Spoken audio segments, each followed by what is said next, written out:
जेमेसी आज 9 फेब्रुअरी 2021 तदनुसार 27 माघ 2077 मङ्गलबार। आज हामी माथिल्लो कोठाबाट हेर्नेछौँ। आजको शीर्षक छ परमेश्वर भलो हुनुहुन्छ। आज हामी परमेश्वरको वचन भजन 145 को 1 देखि 9 सम्म पाठ गर्नेछौँ।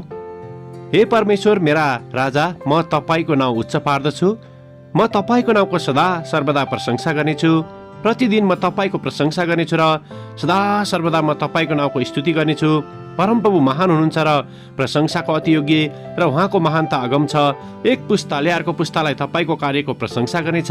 तिनीहरूले तपाईका शक्तिशाली कार्यहरूको घोषणा गर्नेछन्। तिनीहरूले तपाईको ऐश्वर्य र तेजस्वी वैभवको वर्णन गर्नेछन् र म तपाईका आश्चर्यपूर्ण कार्यहरूमाथि चिन्तन गर्नेछु। मानिसहरूले तपाईको महान कामहरूका शक्तिको विषयमा चर्चा गर्नेछन् र म तपाईका महान कार्यहरूको घोषणा गर्नेछु।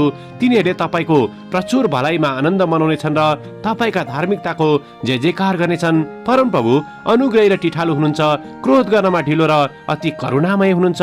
परमप्रभु सबैमाथि भलो हुनुहुन्छ र आफ्नो समस्त सृष्टिमाथि दया राख्नुहुन्छ। आमेन।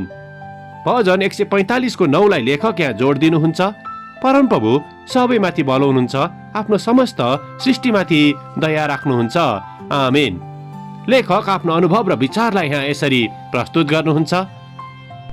जब म कठिन समय भएर गएँ, परमेश्वरले मेरो जीवनमा के गर्दै हुनुहुन्छ भन्ने बुझ्न मलाई गाह्रो भयो। म बाहेक अरू सबै खुसी देखिन्थे। मैले धेरै प्रश्नहरू सोधेँ।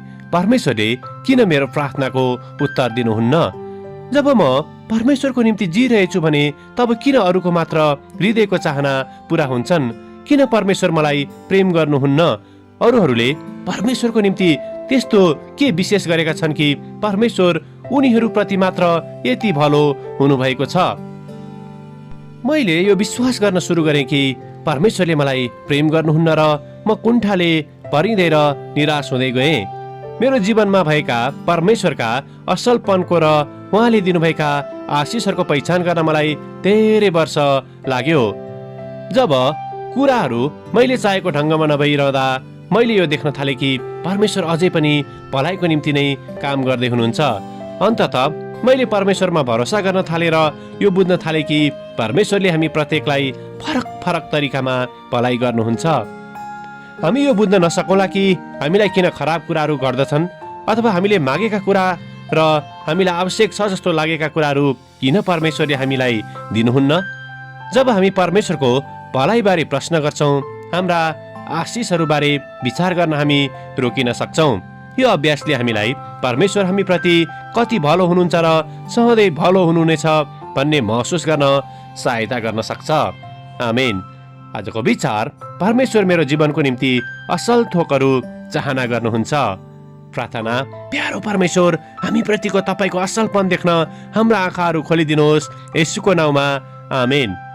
आजको लेखक एनिड अदा, तान्जानिया।